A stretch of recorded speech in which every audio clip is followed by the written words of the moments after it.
as it spins. All right, about now. Here we go. Hello, all. How are you? How are you, sir? I'm good, man. I'm good. Is your light blinking on you over there? Is my what? Is that light spotlight blinking on you? Is it? I think mine. No, I It's think mine. bright. Definitely. Mine's got some kind of strobe effect. Yeah, yours is definitely blinking. Mine is not. I'm gonna like. I don't know. I'm so bright. I'm so bright. I don't need lights, man. No, you don't, man. You don't. You're definitely a lot brighter skinned than me. Yes. I'm. What you're trying to say is I'm more pale skinned than you are. Yeah. Okay. Okay. No all right. So, couple things. Sure. How was your week? It's good. It's good. It's been 2024 has been a year, man. I say this is a year that has tested my resolve, and I welcome it. Like it's definitely been a year to test various pieces of me.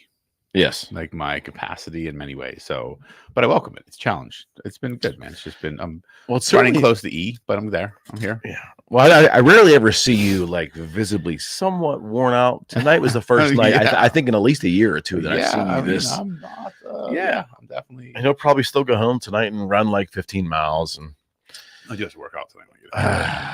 Yeah. Okay, so a couple things. I did a podcast recently with a group we convene with normally. They call them the Squad, good friends, and our 12th meeting in 5 years. Crazy. We talk about a lot of current things, not dissimilar to what you and I do, but a comment was made on this podcast that as soon as it was made, we started having a great conversation. I said, wow. I said, I would love to just throw this at you. Throw it. And see. Let's see. You know, what your thought is. Okay. Again, we're not talking current events this week in regards to what's happening with Biden and Trump and trials. Don't care. Yeah. We're gonna like little right turn this week. Yeah, I like right turns. Okay. We talked about with my squad, my EMP squad, many things, but one of the conversations turned to at your point in your life you are now. Do you still get personally excited about things in life, events, people, ideas, process? Sure. I'm laughing because we literally were talking about this before I left the office. Matt, Emma, and I were talking about celebrating wins. Okay. We were talking about like how do we define like what type of wins do we celebrate, and like how we like when we close a deal. And Matt's position was when we maybe if we don't close the deal but it still brings in enough revenue, we'll celebrate. I said to me it's like I can't celebrate unless it's closed. But I was also making the point. I said we're at 3 different points in our career. So I look at wins differently right now. Like if I like saying we're trying to close a merger deal and we don't close it, but it's still a great client and we made a good fees off of it, I wouldn't celebrate. I'm going to look at what did I do wrong? I'm going to analyze it. I'm going to try and pick apart, like, how can I get better? And Matt and I got into the basic. Is that the right way? Is that a healthy way to look at life? I said, whether it's healthy or not, it's how I perceive things. Like I want to learn from certain things. I'll tell you why. I also know that there are probably more things I could celebrate that could excite me, but I'm more now because again we started talking about. I said I'm more big picture now, so I celebrate when the firm has a milestone or when there's bigger things happening. Like you two will celebrate along the way, the journey. I'm way past it where I'm now looking big picture. I'm saying, okay, once we cross certain thresholds, like that stuff excites me. Like doing big things excite me. Like it's not the little wins along the way, it's the overall big picture. So there are things that still excite me, absolutely, but it's a different context now. Okay, that answers the question. So we could probably break this discussion up in two ways. The first way is where you're headed now in terms of maybe how an entrepreneur looks at, I don't know, excitement or acknowledging wins and so forth, as opposed to non-entrepreneurs, people that don't have that entrepreneurial bent. Sure. I think there's significant difference if you do a comparison there. Okay. Like one is you just mentioned. Yeah. I feel exactly what you feel. I had a lot of amazing, really some cool and amazing stuff happen throughout my career in music and things. And I look back and I say, wow, that really happened. But man, I'm not sure I really took any moments, or very rarely, to say, wow, this happened or that happened. And look what we did here and look what we did there. And I look back and maybe regret a little bit of that. But I was always looking at what's the next project, what's the next artist, what's going to happen next month.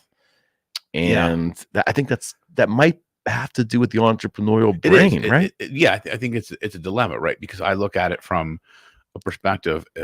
I always say if I celebrate too much, I'm missing things. Right on. So I always say, like, if I don't close that deal and I still celebrate it, I'm not going to analyze why it didn't close.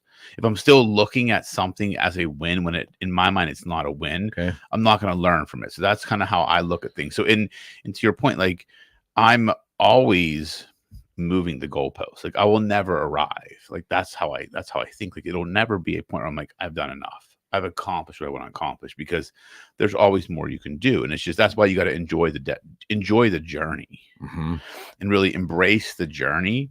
But to me, the goal isn't the journey itself, right? The goals are like the wins are the milestones along the way, but you've got to embrace the journey itself. And I think entrepreneurs think that way. I think people that aren't entrepreneurial, like have that entrepreneurial mindset, look at life differently.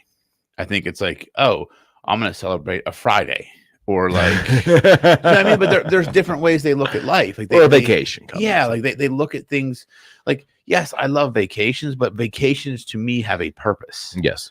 It's not to celebrate all the work I did. It's to reset for the work I'm going to do. So it's kind of how you just frame. That's the entrepreneurial mind. Yeah, exactly. Like people that are, that don't done have right. Right. Yeah. Exactly. But they like, yeah, like I was celebrating those things along the way, where to me, it's not about celebrating them. It's like, what's the purpose of them? If that makes sense. It does. It does. I wonder too, if, let me ask you this. Were you always wired, if you look back on your life, were you always kind of wired this way? Or as you matured into your adult life, did you start moving in this direction where the highs were not quite as high because you were looking to what's the next thing? Yeah, I think when you're younger, like I think when I was younger, I probably celebrated things a lot more, right? A lot high, like I was like celebrating a lot more and looking at more wins. Now I look at life from a more stoic perspective. When you're younger, in your 20s and early 30s, like, yeah, you get a big win somewhere, like, yeah, let's go out drinking this weekend, let's have fun, let's party, let's celebrate this, let's celebrate so-and-so's birthday, let's celebrate this person. You never needed a reason to celebrate. Right. You found reasons to celebrate. You turned everything into a win. Yeah. And it's like, now it's like, no. I take a more stoic approach to life. It's like, there are wins that I look at. I may not outwardly celebrate them, like pop a bottle of champagne, but in my head, I'm like, that was a big accomplishment. It was a big win. And, but I look at life very differently now. Like I'm more inwardly celebrating as opposed to outwardly celebrating, if that makes sense. Yes, it does. It does. I don't have to have this grandiose thing in my mind to feel the win, to feel the positivity. I like to sometimes just sit back and like, yeah, I fucking did something. Like, that's what we were talking about earlier. I said, yeah, like if Laura and I go away and I'm talking about, like, it's like, I take a step back and realize like what it took to get to where I am.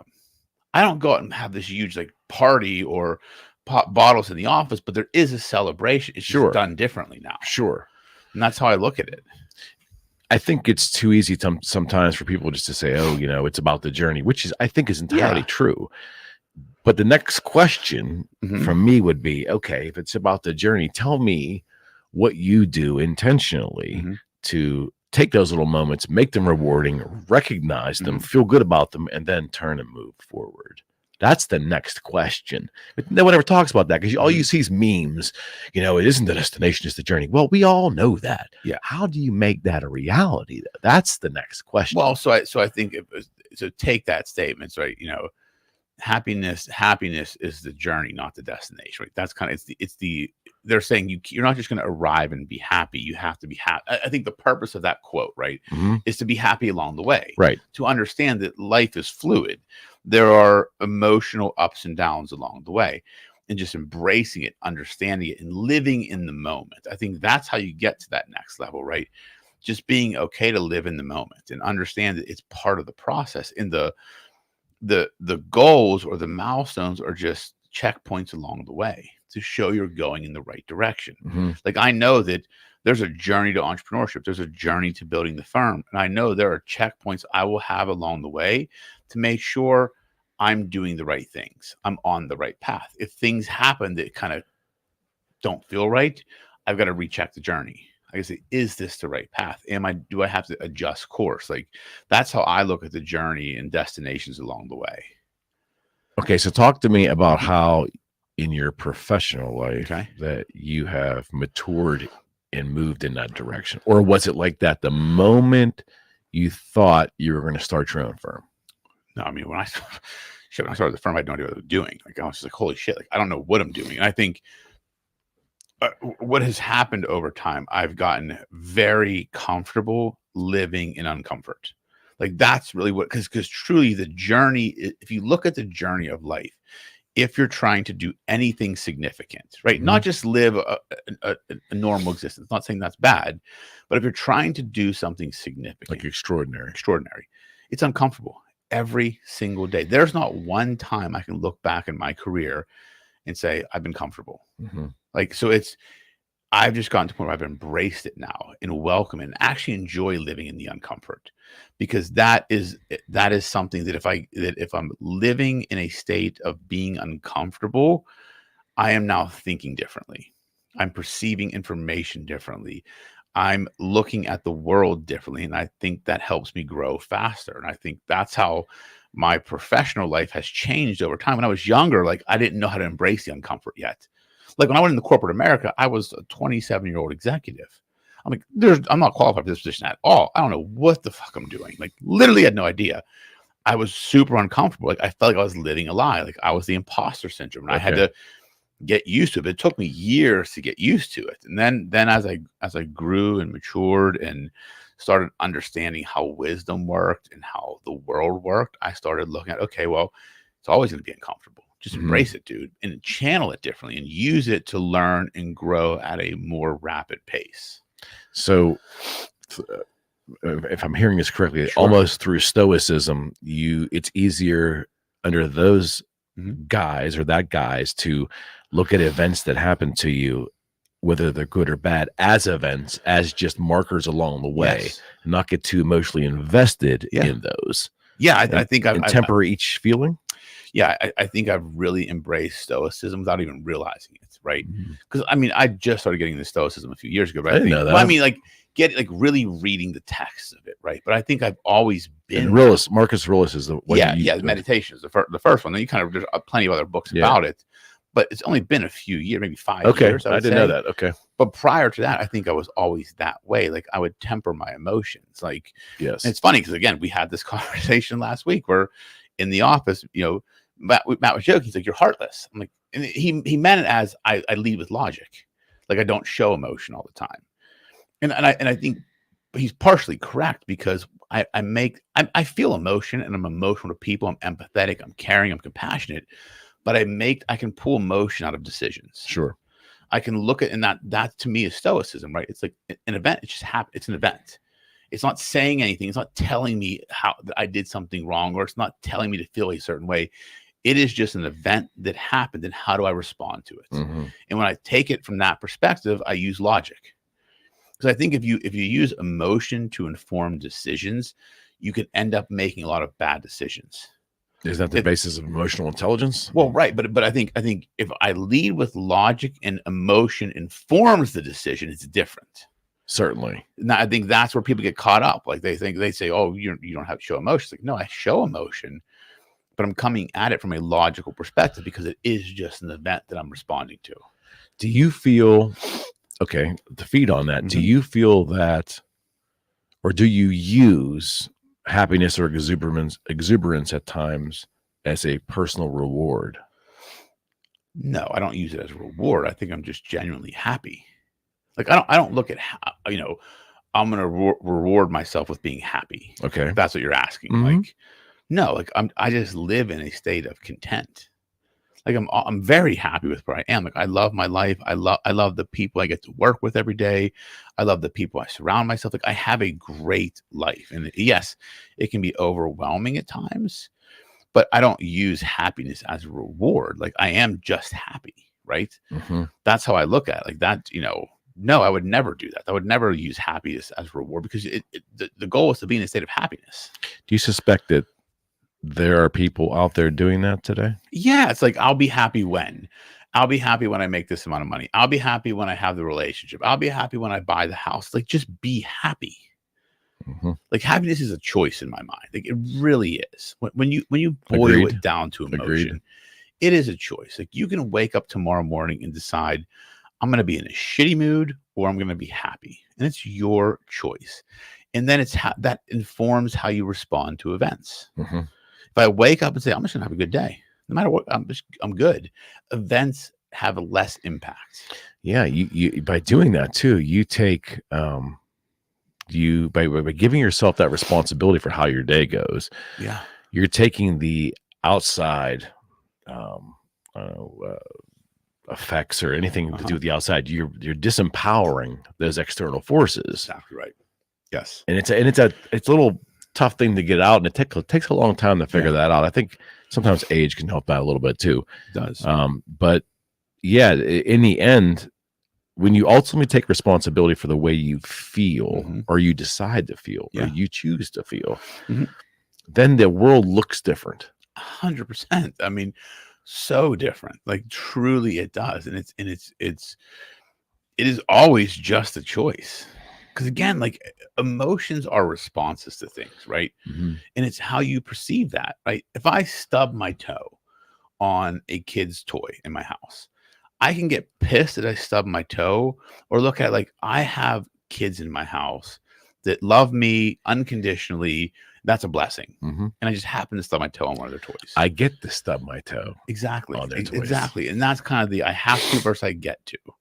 Like, that's it. Every time I have to change a diaper, right? Which I don't do too very often. So. But that's true. But sometimes it's just mental modeling, right? Yeah. Changing the way you say things, changing the way, and maybe over time it feels stupid, but eventually it changes the way you think. Well, I don't have specific numbers, but I believe it's been proven time and time again that it takes a human about 20-ish times to hear something before they start to actually believe it. And if you get to the point where you can tell yourself, I get to do these things. Yeah. I get to feel bad about this because these other factors are causing it, which are wonderful in my life. Absolutely. If you keep telling yourself that, and you can actually convince yourself of your beliefs, but you gotta work at it.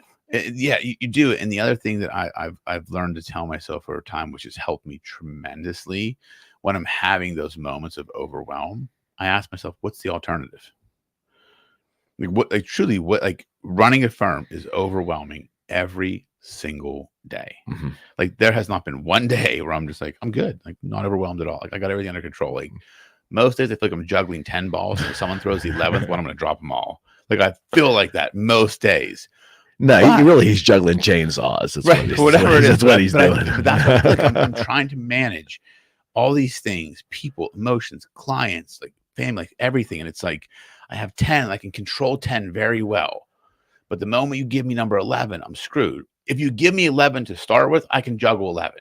But it's the moment you add that one extra one. Yeah. But then I always tell myself, what is the alternative? Right. Like, what is the alternative? I could be working for someone else. Right. I could be in a miserable career. I could be doing something I don't love. I could be surrounded by people I don't like. Like, so yeah, like, there's moments of overwhelm, but the alternative sucks. Yes. And I wouldn't change it. I wouldn't take the alternative. Okay, slight right turn. Yeah. But in the same vein. Going backwards now. This is yes, exactly. This may be a little bit difficult for you, especially you. Okay. And me to a degree to speak at, because we're probably not we're the way we're wired, we're probably not coming from this angle. Okay. But during this last podcast, we talked about, yes, can I get excited about things? Or in another more direct way of putting it, do I still look forward to things like I did in my younger self throughout the decades? And that question, like, was a cause for pause a little bit. Like, I got to the point, well, number one, is it really even necessary to have those emotions at 58 years old? Okay. Or are they still helpful? Or is it really looking forward to something usually joyous? And am I robbing myself? Are there things in my life that I actually look forward to?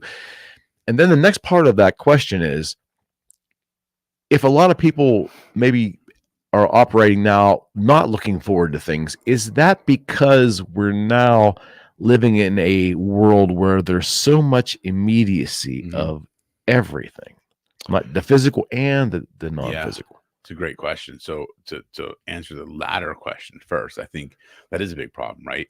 Like think about when we were younger. If I ordered something like from a catalog, like the anticipation of it coming in was like the best thing. Like, oh, when's it coming? Check the mail. Like when is my new G.I. Joe action figure coming in that I saved up all these tabs for and sent away? And it's the refrigerator, like so William the Refrigerator pair. I mean, it was an action figure I remember sending away for, but waiting weeks for it. And the anticipation was like the best feeling, right? The word. That anticipation. You're like, I can't wait. Now it's like I can order something right now and have it on my porch when I get home. So there's not that excitement anymore for the anticipation. I think the immediacy that technology has created has dampened the anticipation. Is the way I look at it. Now, do I still look forward to things? Absolutely. Are they different things? Yes. Very different now. What I look forward to compared to what I used to 10 years ago. So you do still have things in your life. Yeah. Okay, the third branch of this question. So in this prior conversation, it was posed to me like, Eric, what do you get excited about? And that's a pretty open, loaded question. I'll ask you the same thing here, but this is how I answered. So I had to sit and I pondered for a second.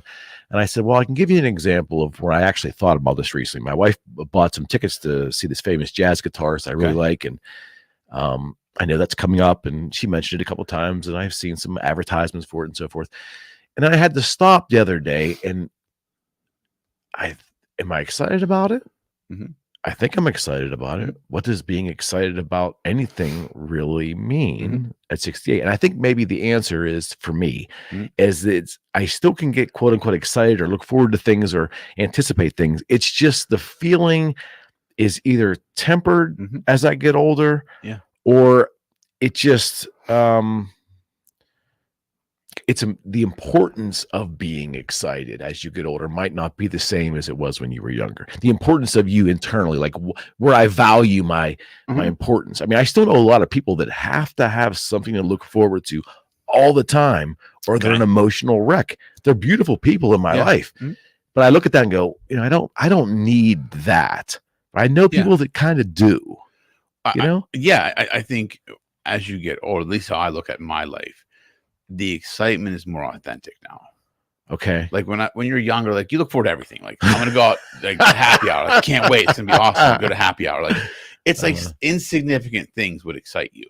Now I feel like excitement's more genuine. Like last Friday night, Laura and I went out to dinner. I was excited for that because like we were gonna have that time to go to dinner, new restaurant, eat good food, and just talk. Like no kids around, just be able to connect. Like those are things I look forward to. When I've had a long week, I get excited to know Friday night when I go home, I'm going to work out and then sit on the couch and relax and watch something I haven't watched in a while. Like those are the things that excite me now. And it's more, in my mind, more authentic excitement because to me, everything I'm excited about now has a purpose.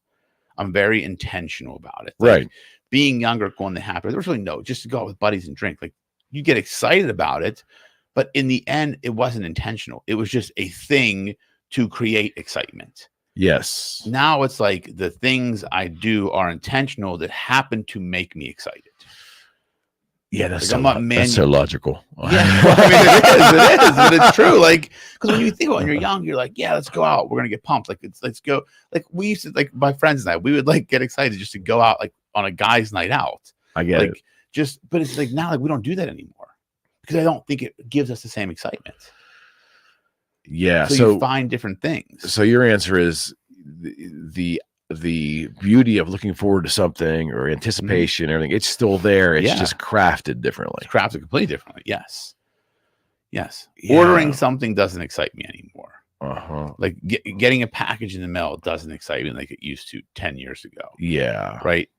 Spending intentional time with someone excites me. Like in the past, just spending time with people for no reason but the time to pass excited me. Now it's like there's an intentional reason why I'm doing it. That's what excites me. Going out to happy hour just to go to happy hour does not excite me anymore. Don't really want to do that. Don't really give a shit to do that. Like, it's a waste of time. I feel like shit the next day. If I'm going out to make business connections or to connect with someone I haven't seen in a long time because I missed the person or just want to reconnect, that excites me. There's got to be an intention behind everything I'm doing now. I would love to talk to a psychologist or primarily a fucking crazy. Well, a psychiatrist who would be versed on this subject. Someone who has studied the change of technology in the upcoming generations behind us. I'd love to know the importance people put today on having something to look forward to, having anticipation, and where that stands in terms of importance in their life. Because I think those of us that remember the pre-internet days, I would venture to say anticipation probably was one of the beautiful things within life. I don't know if it still holds the same weight anymore. Well, so here's another way to look at it too, and this is kind of just popped in my head. I think if you enjoy your life and like what you do every day, you're not excited about things as much because every day is exciting. Yeah. Like I don't look forward to the weekends now. I don't even know what day it is most times. It's just part of the process. You're speaking to a realtor, trust me. You know what I mean? But that's the thing. But when I was in corporate America, like because I didn't like corporate America, like I looked forward to the Friday. 9 to 5 meant something. Yeah, I was like, Monday like I was excited for the weekend because the weekend meant something. I didn't have to go to the office. You're on a schedule. Now it's like I'm in the office 7 days a week and I love what I do, but it's how I want my life to be. So because I love what I do every day and I'm truly content every day, I don't have that excitement for things like that. That's why I said the things I'm excited about are more intentional now. Like I'm busy a lot. So getting to spend a night with Laura, going to dinner excites me. It's an intentional act. Certainly. You know, I see her every day. Right. Like I literally see her every day. So it's not like I haven't seen my wife and I'm excited to see her. I'm excited to spend this intentional quality time. Yeah. Her intention behind it. Got it. Just a different way of looking at life, I guess. Maybe I'm crazy. I don't know. No, I just, again, it's just fascinating how we look at things now. And I'm curious about the younger generations coming up. Like, how do they view anticipation? I mean, they're, our sons in their 20s, like, they had the same advantages of like buying something from Amazon, having it tomorrow. They, I would imagine both of them lived a pretty cherished life when they were younger. Pretty much got most of the things they wanted. Yeah, because we probably just made sure they had them. Yeah, so that whole dynamic of like see something, want something, get something. Yeah, and the immediacy of that idea. Yeah, is much different. It's changed. It probably continues to change. Oh yeah, I'll have to call Gabe and ask him if he feels the anticipation when he calls and asks me for money. And I wait a couple hours to Venmo him. So like, hey, I'm broke. I'm like, cool, I get it. Then I just send you money last week. He's like, yeah, but okay, I'll send you something. Sometimes I'll just wait a couple hours. Just because he's also the type of person where you text him, you don't hear. I'll text him and I won't hear from him for 2 days. He won't respond. I'm like, okay. Next time you want money. I kind of know about that. New phone with one of my children. Yeah, right. Right. I mean, that's just what it is. But there is probably that anticipation they feel when they're waiting for money from us. That's true. It's that excitement. Like, how much is Dad going to send me? I never tell him how much. Never tell him. I just send it. Yeah. I had to actually stop and think the other day, like, what do I get excited about? What do you get excited about? I'm curious. Let me ask you this question. Let me ask you the questions now. Do you get excited? It's going to sound horrible, but I don't know that I get too excited about stuff. Okay. Because when you journal a lot, I can look back at a lot of moments of happiness in my life and some sadness too. But when you journal, everything is your events. And your thoughts are so fresh all the time. That's the advantage of journaling. Maybe the disadvantage is it's somewhat anticlimactic for certain things. Okay. Like this concert I'm going to go to. I should be happy as a pig in shit going to see this guy play guitar. I mean, I love how he plays. He's a legend. Al Di Meola is the name of the guitar player. And he's just amazing. But because the way I'm wired, I've already analyzed the show in my mind. I have the show in my brain. It's going to be better than last time. It's going to play differently. Yeah. And then I'll be too critical. So maybe I overanalyze experiences to the point. I'm sure I'm not alone in that. Experiences that it maybe sometimes robs the opportunity for extra happiness. So yeah, that's interesting. I don't get excited over stuff anymore. I get more excited over experience. Yeah, events and things. Like I would used to agree. be more excited over stuff. Yeah. But now it's like the event and the experience is what excites me. And I try and I used to be like you, where I would analyze everything. Yes, critical. Yeah. Now I look at when I'm having the outside of my professional life, right? I've learned to just be present. Mm-hmm. Just take the moment and be I'm working on that. But it's hard. It's hard. It really is hard.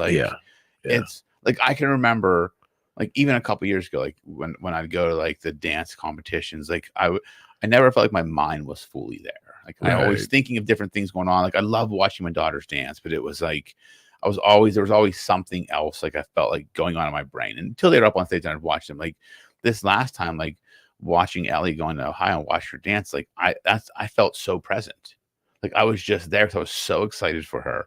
I was so excited to watch her and to just see her on stage. And then they did so well. And it was such an experience for me, because not that I haven't felt that way before, but it was the first time I really recognized it, that I was fully present in a moment where I didn't let things distract me, because I just wanted to watch my daughter. I totally get it. And that's so funny you said that. I had a couple moments very similar to that when my children were very young, because I'm a tad bit older than him. Yeah. But I had those moments where I had to shut off my brain. Yeah, and it's hard. I had to, the way I had to do it was I had to guilt myself. I had to tell myself, you are a selfish son of a bitch. Your daughter's out there ice skating, and you're here talking about, here you are worried about a guitar you have to ship out tomorrow. Yeah. I mean, I think it's crazy. I'm like, are you nuts? Are you nuts? Right? Or my son's playing baseball, and I have to I gotta shut it off. Yeah, but that's the first step, right? You have to learn to tell yourself that. Then you just, I said, I used to have to. I would have to tell myself, dude, just don't do that. This was truly the first time where I felt completely just present in the moment. Yes, and it was a great feeling. It really was, and it was just because I was present and I watched her, and it was just.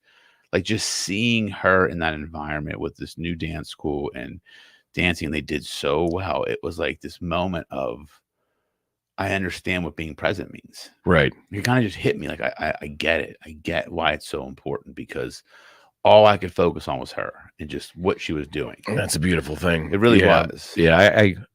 I've had those moments too. I figured it out, but I really think a lot about, have you been in a moment where you ask yourself, while you're in the moment, should I be excited about this, or should I be more excited about this? Or, and it's my analytical brain, I guess. Yeah. But I ask myself, am I feeling the way I should be feeling about this circumstance? Because everybody's having a blast, and I'm where I want to be with who I want to be with, and I'm like, and I'm not thinking about anything else. I'm not keyed up on work or anything, but I'm am I really enjoying? Am I letting myself be happy about this? Am I letting myself be enthused about this event, or is that just being older?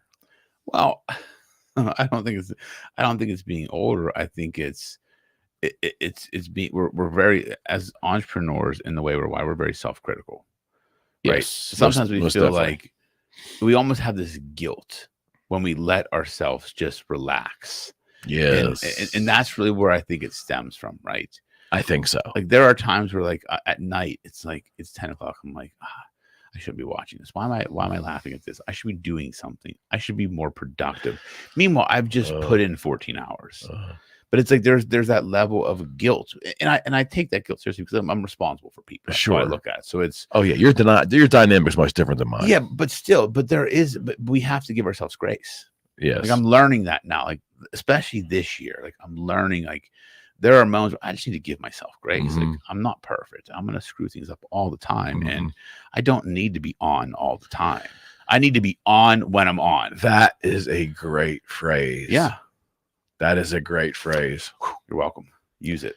I like that. No, I get that too.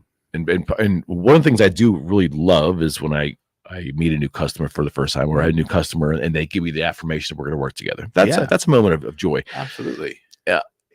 And I think that's interesting too for me, because not only am I overly critical of everything? But here I am doing something that's very important to myself, Mhm. but I can actually extract joy from that. So Yeah. I'm not a hopeless cause, of course.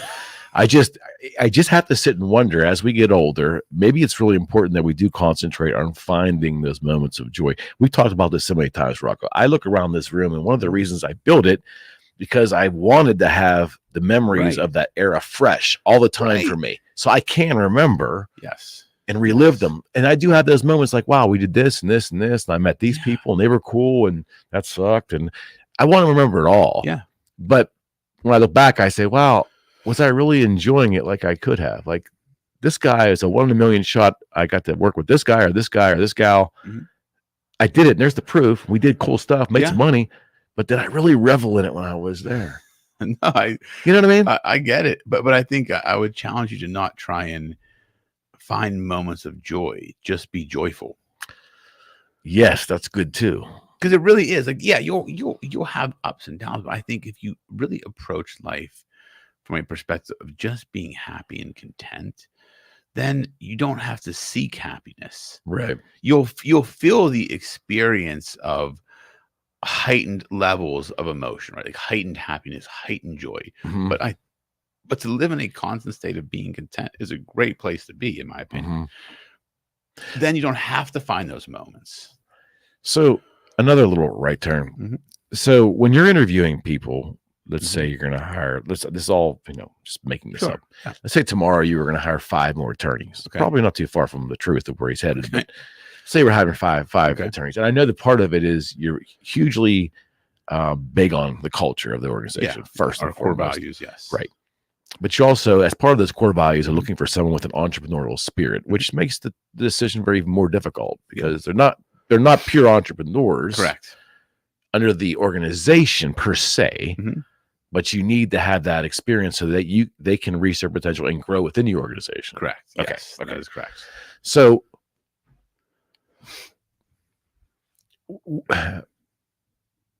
someone's ability to enjoy their life or find moments of enjoyment or take moments to recognize achievement and so forth. Not that you can possibly understand all that in 1, 2, or 3 interviews, but as people move forward within the organization, do you ever take in consideration that that's part of their character? Do you ever look at that? Whether they can be happy or not? Like if they just, when you take assessment of their development in the organization, do you look at, how they it's kind of deep, but I mean, how they find joy in their work or how they find joy in accomplishments or how they handle events, growth, achievement. Sure. So I think one, it's hard to consider because everybody does it differently. That's why we know what our 3 core values are. Like, you have to be a good fucking human being. You have to have an entrepreneurial spirit. That does not mean you have to be an entrepreneur. Right. And you have to be willing to get dirty. So if I can identify those 3 things in an individual, they check my boxes. Then it's my job to mold them, to mentor them, and to make sure they are set up for success. Okay. So to me, it's like finding joy is being a good person, right? Like if you're a genuinely good person, you're going to find joy in things. You're going to have ups and downs. By default, you're going to find joy by default. Right. Entrepreneurial spirit is you can creatively solve problems. You're willing to take chances. You're not always asking for permission. You're willing to push outside the limits. Okay. Which to me is good. Like, that'll make you a great lawyer. And then get dirty means you're not too good to do anything. If I'm taking out the trash, you can take out the trash. You're willing to help out wherever. You're willing to be uncomfortable on a consistent basis. If you have those 3 things in my book, you check those boxes, I can mold you into what we need to mold you into. It's like our good friend Mike would say, get some on you. Yeah, I mean, that's really it. I mean, he's the one that helped us identify our core values. When we just looked at who we are as people and what we do and how we're all wired. Like, you have to be good or great at any profession. You have to block and tackle and get in the game. Like, you have to be engaged every single day. And that is getting some on you, making mistakes, falling, screwing up, learning from it, moving forward. Like, that's what life's about. Like, that's the beauty of life. The beauty of life is the complexity of life. No question. Like, if life was simple, it'd be boring. Like, I love the complexity and the difficulties in the struggle and the resistance you feel from certain perspectives, because that's what makes life beautiful. Because once you push through those things, you evolve into a different person. I think as I can only speak for myself, but as I've matured and I've gone through these multiple entrepreneurial journeys, that the desire and discipline to work through issues or work through complexity has been the side benefit. When I was a younger person, complexity sometimes would push me aside and say, you know what, I don't want to tackle that. It's too difficult at the moment. I don't want to put that much mental energy. But as I've gotten older, pushing through complexity, even if it's just being stubborn, you still kind of want to do it.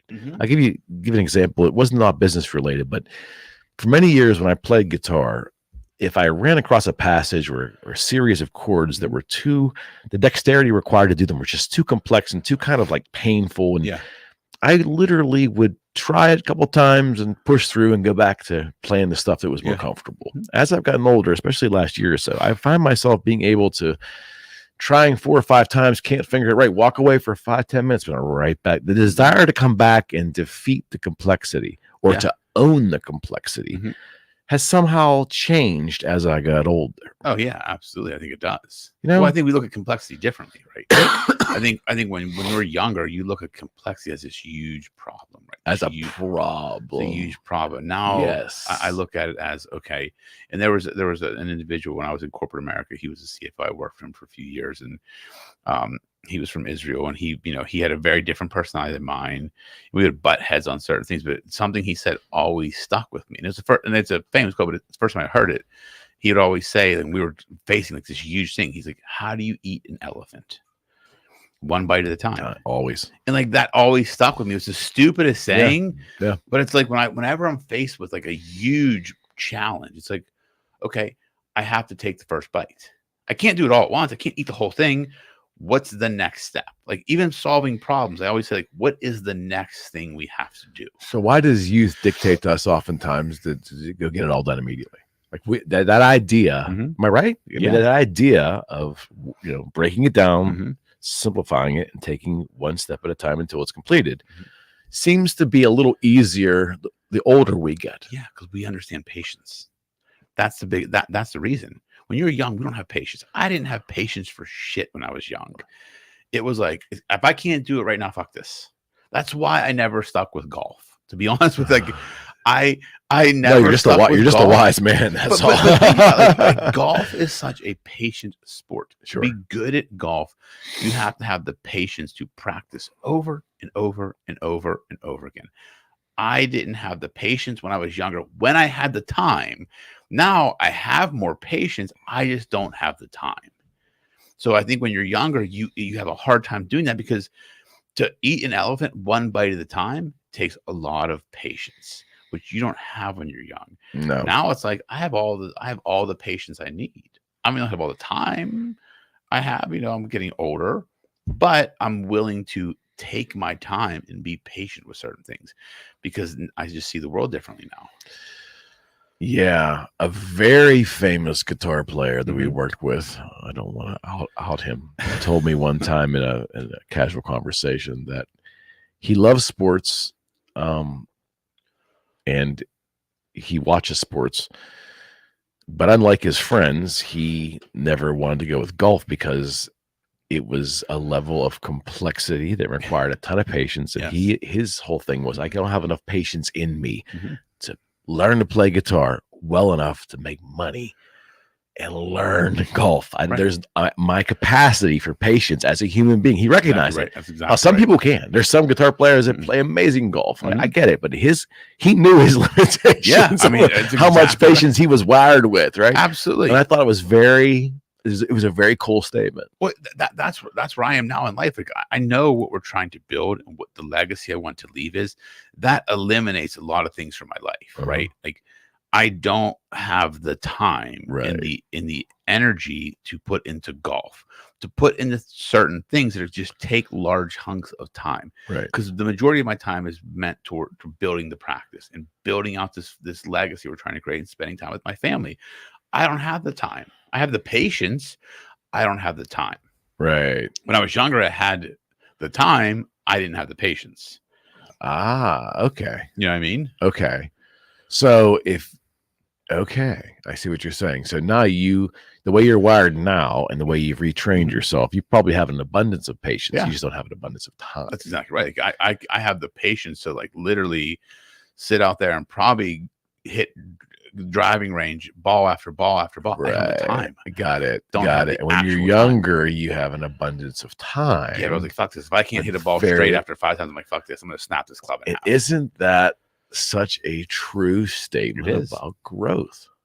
And probably pretty universal. Yeah. And if you can that's one thing, if you could go back and tell your younger self, like that's the one thing I would tell my younger self, have patience.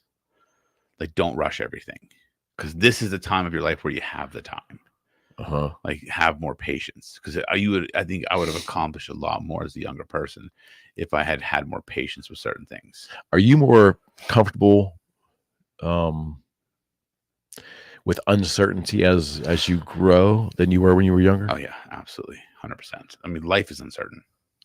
Like I've come to just realize that there's no name a certainty in life. Yeah. And you can't really name one, right? No, yeah. Well, we're going to probably die. Well, AI is something though. We never know. We are going to die. There isn't. I want them to put I want them to put my head and my conscience in another body. Let me keep going, man. Right, but death is a certainty, right? Like and taxes, you know. But really, there's no other certainty. Like it's just so I've come to just accept that. Yeah, that you can't plan. You can plan, but you can't predict. Right? I can plan for the future. I can't predict it. I can do all the right planning and something can throw it all off. I think I'm kind of like wired completely different. I'm wired opposite of that in this particular regard. When I was younger, the uncertainty of everything meant nothing to me. Okay. I think the trigger was I lost my brother when I was 30. And maybe uncertainty wasn't real great before then, but something with losing him, I went on this path where I just figured in the end, I want to do it. I'm going to figure it out. And for many instances, it served me well. And we've talked about the many instances that, that carefree thing did not serve me well in the end. But as I've gotten older, I think the uncertainty, or is it uncertainty? It's uncertainty. The uncertainty bothers me more now than I think it did in my 30s and 40s. I don't know. It probably deserves a little critical analysis, but I just feel like I kind of want to know more about what is actually going to happen than is possible. But why? I don't know. What does that give you? Probably doesn't give me anything. It certainly does. Because it's never going to happen, and it's certainly. I think in the end it can if you let it affect your peace of mind. Well, and I think a lot of older people search for certainty because they think time and wisdom should give you certainty. Like I should know what's going to happen. Maybe the personal expectation that you should have that. Yeah. Okay. Like I've been doing this long enough. I should know what the outcome is going to be. Yeah, that's probably what old people think. I'm not an old person, but I think an old person might think about those things. You're an older gentleman. You're an older gentleman.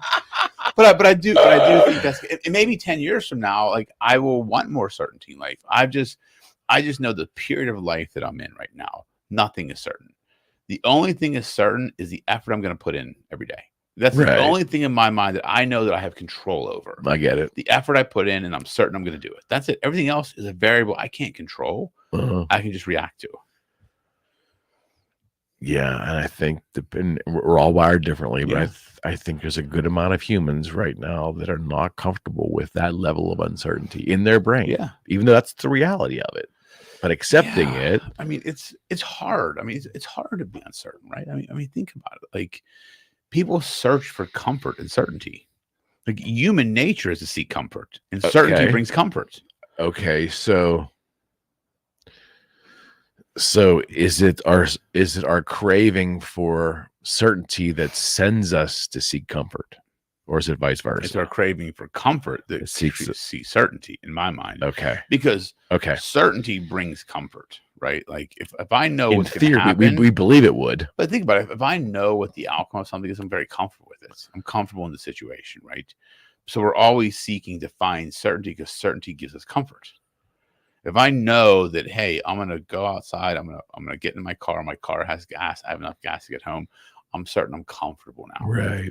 Like it's just little things like that. We're always seeking comfort.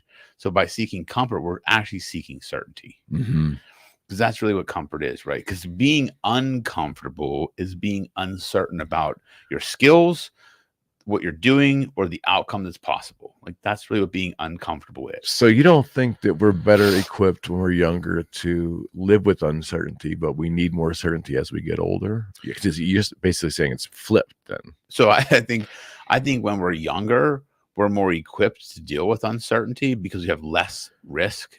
Well, we don't often recognize that we are. Right. But I think when we're younger, we want more certainty because we think we should have it all figured out. Okay. Like when we're young, like we're almost like so egotistical that we think, like I was saying this earlier to Matt and Em, I said, when I was younger, I thought I knew everything. Like I was certain about everything. I'm 46. Like I don't know shit. Yeah. I'm okay with that. But I think when you're younger is a time where you should embrace being uncomfortable because you have less at stake. Like less, like now I look at, I'm 46. I have a wife. I have 3 kids. I have a home. I have a business. I have all these things that I'm responsible for. So I should be constantly seeking comfort and certainty to make sure everything's protected. But I look at it like, no, like I want to live in the uncertainty because that's going to push me farther. Certainly. You know what I mean? When I was younger, I could have done that, been way more uncertain because I had less at risk. And that is absolutely an entrepreneurial mindset that, we're that 100%. And there's a big difference between an employee mindset and an entrepreneurial mindset. And that's one of the big differences. It's a huge difference because to me, an entrepreneurial mindset is just truly being okay, being uncomfortable. It's really, it's just, if you want to boil it down and distill it to one thing, it's really, you are okay living in uncertainty and being uncomfortable. That's it. You can do those things. You can solve problems. You can build something. You can create a business. You can create a life for yourself. If you can't do those things, you're better off working for someone else. It's funny. You can explain that to someone who's thinking about starting a business. You can explain that over and over again and look them dead in the eye and say, listen, internalize these words. But until they actually do it, they just won't know. No, because you can't explain it to someone. Right. You can warn them, but it doesn't matter. No, like if I tried to articulate the feelings I have every day, it would be impossible. Right. Just the like my brain never turns off from worry. Like not in a bad way, not in like a stressful way, but I'm always concerned about my people. Sure. Making sure they're okay. Are they mentally good? Is their workload too much? Do they know what they're doing? Can I help them? Am I seeing everything? Can I do more for them? Like it never turns off until I lay my head on the pillow, and it still takes me probably 30 minutes to fall asleep. Sure. Because I can't get my brain to turn off. And my brain is not thinking about myself. It's thinking about protecting all of my people. Right. Protecting everything that I have because I know I'll be okay. Like I know I'm confident enough in my skill set that if someone comes and kicks me in the nuts or knocks me over, I can get back up and do that. Not saying my people can't, but it's my job to protect them. Sure. So I look at it like that is a responsibility I take very seriously, and it weighs on me every single day to try to explain that to someone when you start a business. Like these things are going to happen. It's impossible because it's like literally carrying a backpack full of 50-pound bricks on my back every single day, a metaphorical backpack. And you can't tell somebody what it feels like until they put it on. That's exactly right. And that's the hardest thing to do. Yeah. And it's, my father gave me a little 2-minute talk when I started Boogie Street. And he goes, you're going to be out there without a net. Yeah. Do you know what that means, kid? And I'm like, well, my Diana works. We'll be okay. He goes, it isn't about money. Yeah. It's about your head. Yeah. And that level of uncertainty. Can you adjust to that? Yeah. It's an adjustment, man. It's an adjustment. Yeah. And it's really when people ask, like, I can do, I'm like, well, can you? I can't, like, you, like, you can't articulate it. You just have to let people learn. And feel it because the weight of it, even from having one employee, not even having any employees, I have the responsibility of my family. But then when you start adding people, like it's now I have the responsibility of their families. I totally get it, and the backpack just keeps getting heavier and heavier. But I look at it, carrying a heavier backpack just makes me stronger. And if you look at life that way and say, well, this is not a burden on me. It's a blessing. Right. And then life changes so quickly. 1,000,000%. And your outlook just completely shifts, and it makes it worth it. And it makes it something I enjoy doing every day, getting up and putting on that metaphorical backpack. Boy, that was good. Hey, man. It was nice to take a break from. It was no it's so fucking depressing Trump or out there. Biden. Like, I feel happy leaving here. I don't fucking want to go home and just like cry. I'm kidding. Well, it was funny. I was with Julia Cassidy and Jerry, and they said, we got to get Rocco on one of these shows. Sure, I'd love to. And I said, just go right down the rabbit hole. I love rabbit holes, man. I know you do. I will dig in one deep. I love it, man. All right, friends. Until next week, be good to each other. Don't cause anybody any trouble. Be nice. And enjoy the journey. Yeah. See? Enjoy the journey. Exactly.